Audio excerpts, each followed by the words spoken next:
The scene from the privately owned ridgelines just northwest of Malibu is of untrammeled coastline where natural forces continue to unfold. Fog lifts off steep slopes scented with coastal sage that haven't changed since Chumash Indians roamed them centuries ago.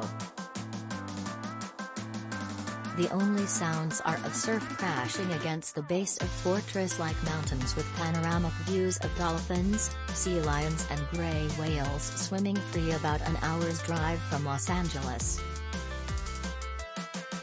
Legal disputes for decades put a cloud over the future of the 1-250 acres of land just northwest of the Ventura County line that biologists coveted as environmentally valuable, and developers saw as prime real estate in an area where the median price of a home is about $5 million.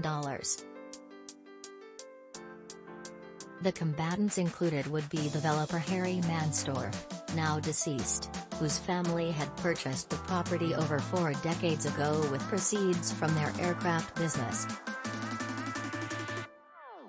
Their most famous plane was the Pregnant Guppy, a bulbous cargo carrier that ferried moon rocket parts from the West Coast for NASA in the 1960s. When the dust settled in court, would there be any room left for wildlife? A new chapter in the tumultuous history of the area known as Deer Creek Beach opened on Friday when the nonprofit conservation group Trust for Public Land announced that it had purchased the property for about $25 million with the intention of transferring it to the adjacent Santa Monica Mountains.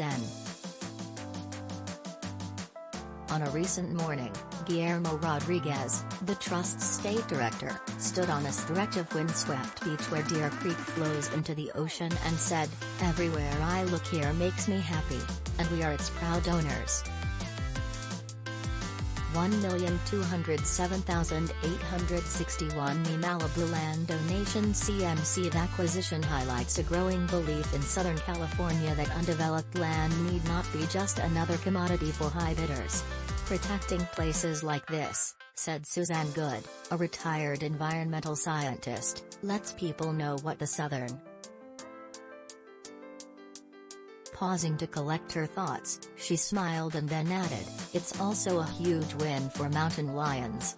Don't start cheering yet. It may take another 2 years of hard work and planning," Rodriguez said, "to complete the procedures required to bring the property under management of the National Park Service."